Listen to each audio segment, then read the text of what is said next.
All right, everyone, welcome back in. Tstalls and Drizzy back at it. Another episode of T&J Sports Podcast coming at you on a Thursday night here, heading into divisional round of NFL playoffs this weekend. Plus, we got Louisville and Kentucky basketball, football updates, and our pick'ems from the wild card weekend.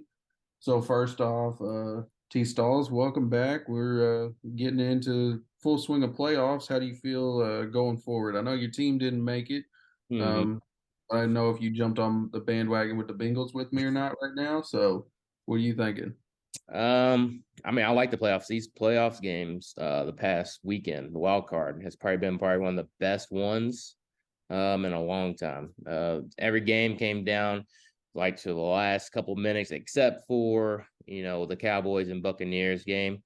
That was kind of like the only game that was a blowout. Well, the 49ers did too, but the Seahawks put up a nice fight a little bit going into the second quarter, and then of course they went away with it. But really, I think it was a great weekend. The Chargers Jaguars game was the most surprising one. They were up 27 to 27 0. nothing. Yeah, Yep. 27-0. And you going into halftime 27-0, like, oh man, they're going to really pour it on. And next thing you know, after a quarter of play, I think they cut it down 30 to what? 14, I think. Yeah. And then the Jaguars just kept going. And your boy Trevor Lawrence is still undefeated on Saturday in his career of playing football. That's wild. That's crazy statistic. So still So looking yeah, forward to this weekend though. The matchups that we have this weekend, I think, will be top notch.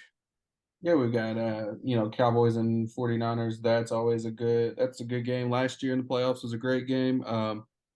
Dak there was that late, that end of game clock mismanagement where he couldn't get the spike down. The game ended, so that was going to be a good ending. Giants Eagles. I know they just played a couple weeks ago, but that's a divisional game. Those games are always tougher. You got Mm. Jags at Chiefs. I mean, you got Mahomes, and then you got Trevor Lawrence. That's going to be a good game. I mean, it all depends on. I don't think the Jags can not show up in the first half this time around and make a comeback. But I mean, their defense has been pretty solid for a couple weeks now. Oh yeah. Uh, and then Bengals at Bills, the game that we were robbed of a few weeks ago. I mean, it's coming back around. So I mean, that to me is probably the game of the weekend. Is that Sunday 3 o'clock game? That I think the Sunday games are definitely the better matchups.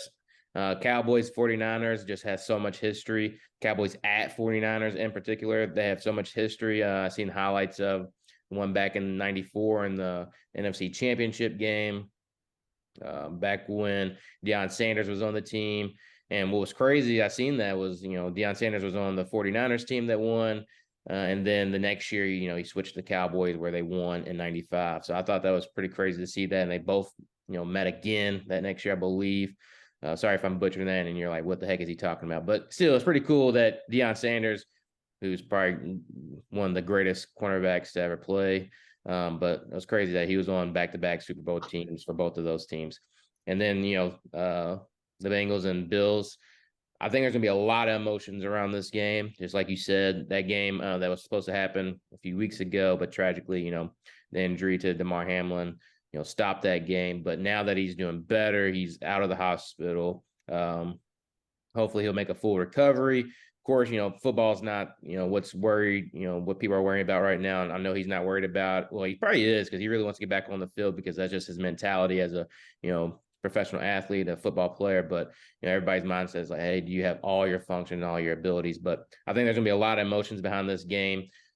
And I, I'll go ahead and join the bandwagon with you, Jordan. I'll join it. I'll cheer on the, I'll see how this game goes. Actually, I know my emotions will say Bills probably during the game, but if the Bengals pull this out, I'm definitely pulling for them all the way, rest of the way, unless the Cowboys make the Super Bowl. My brother and dad are Cowboys fan. Both of my brothers and dad are Cowboys fan. I'm the only one that became a Broncos fan, so I'll cheer them on. And hopefully they don't choke this weekend. Yeah. Yeah, I'm definitely obviously gonna welcome you on that Bengals bandwagon for the rest of the playoffs if you want to. It'd be Mhm. nice for you to get another Super Bowl win. They played a little choky though, man. I don't know. Without they almost lost to a Lamarless Ravens team. I don't know if that. That game, back to back weeks against the Yeah, same no, team. yeah, that's There's hard. there's a lot going into that and whatnot. So Mm-hmm. also those teams they don't like each other at all. Oh, not at Did you all. see how short the handshake was between Zach Taylor and John Harbaugh? Yeah, I didn't even know they shook hands. Honestly, I mean, they was barely. I think I don't even know if they actually shook hands. They walked up to each other and bounced. yeah. Yeah. I mean, no one in that particular rivalry likes each other, and that always makes things a little closer than it should be. The only thing Harbaugh's thinking about is, can we get Lamar back here, please? Because he's the reason why I'm still here. So if he's gone, then I'm most likely going to have to find a new job. So I'm pretty sure his mindset was on that. And yeah, he doesn't like the Bengals anyway. So, but I'm excited for these matchups, man. I already put my parlay bet down on it. Of course, I'm going. I went all underdogs just because a lot more money in it. So don't take my betting advice. I've lost all the money I put in. It's just all fun, you know. Just don't bet too much money. I know how to, you know, I know how to patrol myself when it comes to gambling. I set my limits and I do not go past it. Trust me. But yeah, Cowboys are the underdog here. Giants were underdogs, obviously, to the Eagles. I think it was like a 8-point spread. So I just give me the spread.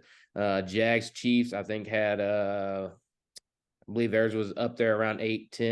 And I was like, give me that spread. And then the Bengals and Bills was kind of like a pick 'em about 2.5 in favor of the Bills. So I went with the Bengals. I was like, you know what? Joe Burrow, let's see what you got. So hopefully that wins. I was watching Undisputed this morning, and Shannon and Skip were going back and forth and about Mahomes or Burrow and which one, at the top of the list. And Skip was going on about Burrow. And I mean, I really do think, man, like Mahomes does some great things. So does Josh Allen. Mm-hmm. Uh, I think if you put Josh Allen's stats up without a picture of him, Mm-hmm. people, I mean, it would be awful. I mean, his interceptions, his fumbles, like, yeah, he's got a bunch of yards and touchdowns. He's a transcending player, but I mean, if you just put the numbers up between all three of them together, I Mm-hmm. mean, it would be hard to decipher which one was which. Yeah. And Yeah. I mean, I just think, if I had to pick a quarterback to start a franchise with out of those three, I would still stick with Burrow. I feel confident in him. I feel confident in the weapons around him. I feel very confident in the defense around him. Mm-hmm. And what about that 98-yard fumble return? I mean, you can't blame Tyler Huntley there. He's just trying to make a play. But in that moment, they kept showing it over and over again. The formation that they had, he had two fullbacks and a running back behind him, I believe. And it was just him. It's like when you're in that position, they're there to push you, not to lift you up and throw you over the line, dude. They're there to push you through. And him jumping up kind of trapped him in there. He had his own players push him in the back. And then he had the linebacker jumping over, knocking the ball out, and then Hubbard had that long 99-yard run where I thought he was going to get tracked down by He was gonna get trapped. It was almost a block in the back. I no, it thought should have been. If you I watch thought it, it was kind of a block in the back, but they knew not to call it. They knew not to call it. The referee would do not call that right there. It's like when LeBron James has a fast break, you don't call the travel, which they never do. You can probably make a whole highlight tape of the travels that happen on fast breaks. The referee is told do not call that because fans are there to see those big plays, those big time moments. Don't worry about blowing the whistle. But if you're the fan of the team that is not going forward, yeah, you're like call the play. I mean, blow the whistle. Yeah. So it's whatever. Yeah. what I remember on the broadcast they were talking about. I think it was Chris Collinsworth was like, in this situation where you've got those three guys behind you. If Mm-hmm. you're going to jump over like that, spread those guys out on the outside Yep. because then it takes them from being stacked in the box because they got to account for those guys on the outside, which would let you have the room to make that jump. Mm-hmm. And whatnot. But I mean, I didn't even he didn't really even get a jump. No, I it mean, he was wasn't even close at all. like he reached over, and I guess in his mindset he thought he crossed, but then he started pulling it back because when you're in the air like that and you're getting hit, you're going to start thinking after a while, like, oh, I need to protect myself a little bit. And when he started bringing that ball in and just took a slight little punch by the linebacker and then knocked it right out. And it was close to going into I'm blanking on the running back's name that was back there. It almost fell into his hands, but Hubbard just snuck in and grabbed it and was able to take off with it. But I bet that was not the design of the play for him to jump. And I know Harbaugh was like, Lamar, where are you at? Where are you at? But Huntley, he did. I think he did pretty well. I mean, nobody was expecting him to go out there and have Joe Burrow numbers or have crazy throwing numbers, but he held his own. The team held its own. Defense is still defense. If there's one player on the team, man, you see this happen, and I had it happen to me plenty of times at the bottom of a dog pile. But Marcus Peters in that game, I think it was the first quarter, but he tackled Joe Mixon and then did a nice little elbow check. Not even nice, just a horrible elbow check to the groin, stomach region. And I'm just like, how do you watch that replay over and over again and not get a phone call to, hey, he needs to be ejected for throwing a punch? You can say all you want, that's soft of me thinking that way, but dude, I used to hate that stuff. I used to hate it. And there was also another instance where there was I can't remember if it was Peters or Humphrey or Roquan Smith that got mixing around the ankle and did a nice little twist with the forearms on the ankle. And it's just like, come on, man. Like, you obviously, you don't like each other, but at the same time, like, respect the game. Respect. I thought sports nowadays, everyone loved, each other and didn't want anyone to get injured and taking their money away and all that. It's only like that when it's a serious injury, and it's sad to say I don't want to put it like that, but that's it, man. Especially in football and the the physicality that you have to play with in that game. Between the whistle, I said this before in our other podcast where I was talking about practice, and I want to take your head off for those 2 hours or in between those plays, but afterwards, yeah, I shake your hand, man. We're cool, because I know during practice I had to get better by being I got to be angry, but in that moment, dude, you got to know, okay, the play's over with and I'm still twisting at his ankle, or the play's over with, now I'm about to punch him. Like, that's just a dirty mentality. And I know you got to have those kind of guys on your team, but at some point you got to, like, hey, dog, that's too much. Let's calm down a little bit. But yeah, still great game overall. Great battle, honestly. Cowboys and Buccaneers was a shocker to me. I did not see that. I didn't expect it to be like that. I felt like it was a toss up. I took the Bucks because I wasn't going to bet against Brady in the playoffs, but I didn't expect it to be like that. Yeah, I put it on our podcast, on our Twitter account, to all those that follow and listening now, but put it on there. The poll was, do you think he's going to retire or one more year? Of course, he has to give that same, response at the end of the year. Like, I'm going to take some time to think about it. He didn't say take time with his family. That's kind of, I don't know. I get, obviously his family left him. Yeah. But he's going to take some time. I don't know, dude, at this point in that game, he looked bad, man. You're getting a 45-year-old throwing 60+ passes. That was bad. That's why you see the offensive coordinator getting fired, which he got fired today. That was bad play calling. You should give the ball to your young back in Lenny, let him get loose. And you have Mike Evans, who I put a parlay on there. You seen it? I put a parlay on there that hit. Thankfully, I just had him having over 70+ yards, but he didn't get to 20 yards until the end of the third quarter. Going into the fourth quarter, he had one big 25-yard play, and I'm like, why are you not going to this man? Even if he's double covered, I'm going to him. You're Tom Brady. Put that in there. But I think it just shows this may be the end of Tom Brady. And of course, it could be a soundbite for next year when Tom Brady is 46 and wins the Super Bowl next year. So we can use this as a soundbite. But I'll say it now. I think this is a curtain call, because Peyton Manning looked the exact same way in his Super Bowl year, but he had the number one defense. Tom, you do not have the number one defense. You should not be throwing the ball 60 times. No, and I feel like if there's any team, if he does play, it's going to be in a perfect place. Tampa's not that perfect place. Tennessee's not that perfect place. New York Jets not that perfect place. If anyone has a perfect place for him to fit, it would be the 49ers, full of weapons, fantastic defense. Great O-line.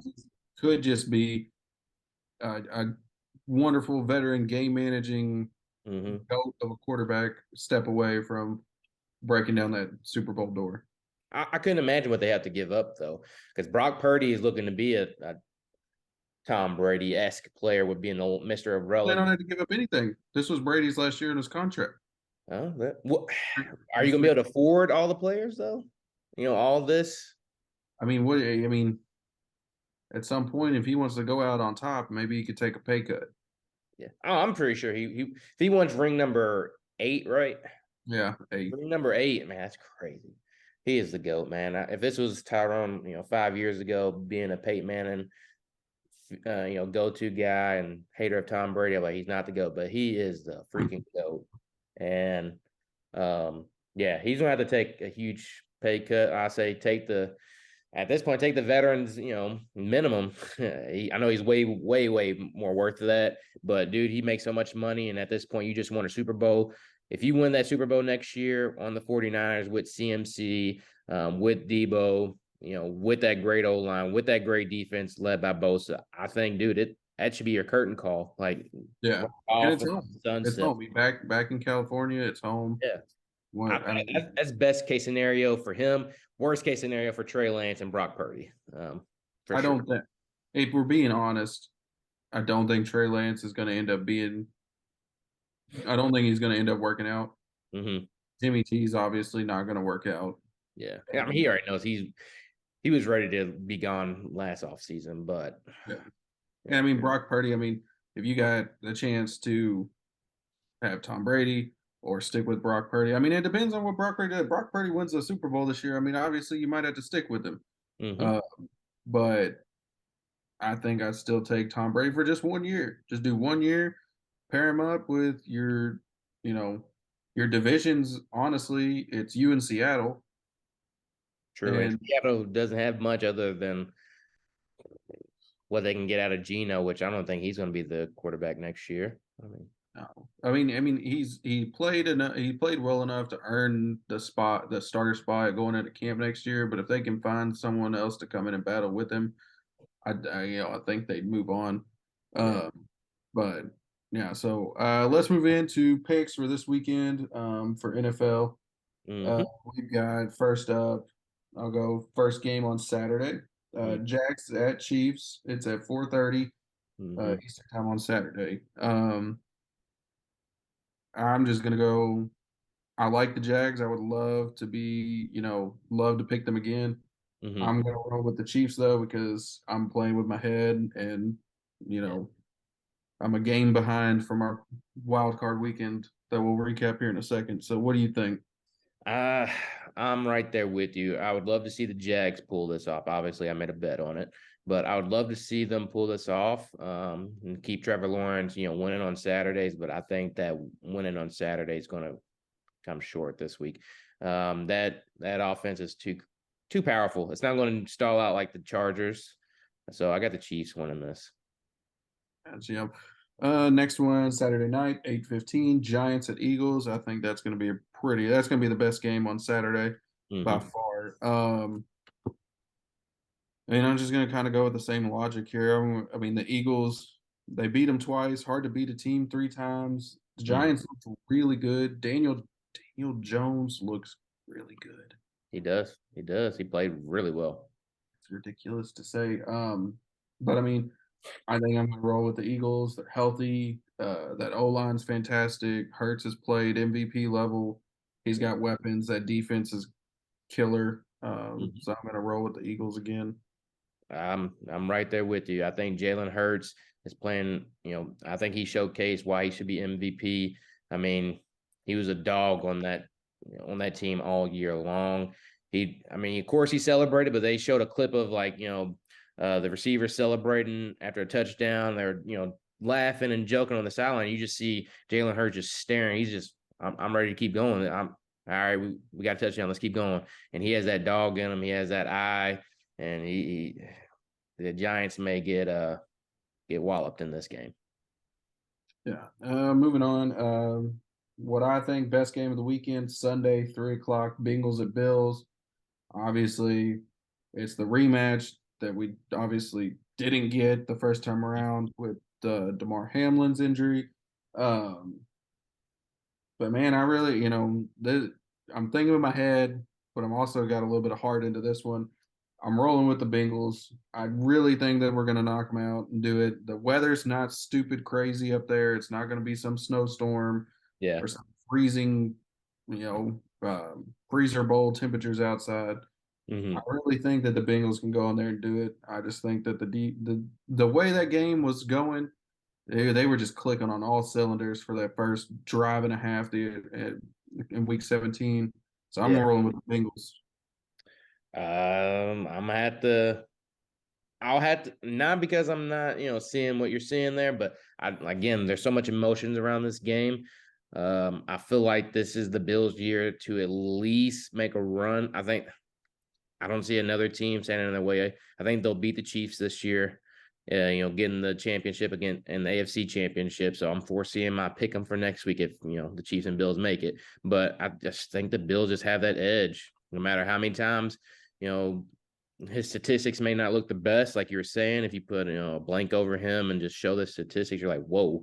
But I just think Josh Allen has that it factor, and I hate to keep using that as a motivational factor, but I mean, look at Louisville when Kevin Ware broke his leg in 2013. We came back against Duke in that game and won, and kept winning, and won a championship, whether you say it happened or But not. you What? all look strong after that. Yeah, it's They that. haven't looked strong after that. They've almost lost back to back weeks. Same as the Bengals. The Bengals Yeah, have also almost lost back to back weeks, but the Bills have come pretty close to losing to the Dolphins back to back. for sure, for sure. And yeah, I mean, that's the right way of thinking it, but I think the edge of it is just going to be enough for him. I'm hoping it is. So we'll see. But I just have the Bills, man. I just think they're going to have it this week, and they'll bring it again, and they'll finish the job correctly and not give it up to the Dolphins. I mean, I think the Bills can win it. I mean, I don't want to flip flop here and go to the Bengals, but I think the Bills are going to win it here. Uh, they'll just pull it out. We'll see. Well, yeah, we'll see. It's Last that game. Von Miller, man. Dang. That's what I was going to Yeah, say. see I that just that is also a different because the Bengals have lost three starting O linemen 3 weeks in a row. The Mhm. only thing that gives me comfort is that Von Miller's not on the opposite sideline anymore because he's injured. Yeah. I I'm really sticking think to that it. I won't change it. we'll be able to stand up to it Yeah. and take that in. I mean, it's going to be a great game all in all. We'll see what happens with that. I think the winner of that Bengals Bills game will be in the Super Bowl. I Yeah. think either of those teams beat the Chiefs, Hmm. not convincingly, but it's not going to be they're not going to be down double digits points and making a comeback. Yeah. I mean, I'm not going to switch it up because I made my pick. This might be the game that you catch up to me on our pick'ems, but I'm going with the Bills. But the logic that you're speaking, they did lose a lot. They did lose Von Miller early in the season, and then they did just lose three offensive linemen 3 weeks in a row. But we'll see. Go Bills for right now. Um, Last game of the weekend, Cowboys 49ers on Sunday night. I'm a little torn. 49ers look damn good, yeah. but if the Cowboys play like they played Sunday night or Monday night, Hmm. I mean that this game to me is a toss up. I'm gonna give it to the 49ers because they're at home. Yeah. That's a good pick. Uh, Good pick. I mean that's really it, just because they're at home. But I mean, if and their defense is great, they might be able to match it. It literally is going to come down to if Brock Purdy can make a play or two Yeah. to get past to get over the hump there. What about you? Uh, I see the Cowboys winning this one. And the reason behind it is Dak showed in the last game against the Buccaneers where he could have, I mean, he said it before the game. He said, I'm not looking for those make or break plays every single time. I'm not trying to throw a dart in between defenders anymore. I made the mistakes. I made those interceptions in the regular season to get me prepared for this offseason, pretty much. And I think last game showed him when you take what the defense gives you and don't try to force stuff, your offense will boom. And that's what they did. So I think they will. I mean, yes, this is a 49ers defense that is way better than the Bucks, but I think they have the tools. They have Tony Pollard, who Skip Bayless said he would take over CMC, which I think is crazy. But Tony Pollard and Ezekiel Elliott, great backfield. Then you have receivers and CD Lamb. who's going to do great things for you. He's going to make stuff happen. Gallup's going to make stuff happen. So I got the Cowboys. Got the Cowboys. Okay. So we're kind of split. We agree on two. We're split on another two. Mm-hmm. So this weekend's going to be some fantastic games for NFL. Recapping last week, I went 4-2. I missed on the Bucks and the Seahawks, and you went 5-1, and you missed on the Yep. Vikings. So Yep. not an awful weekend, I don't think. I did pick, some underdogs in that one, which cost me a little bit, but only one game behind. So we'll see what happens after this weekend's games. And then after the break, we will come back and we will hit on some basketball and some football recruiting news. So we'll be right back.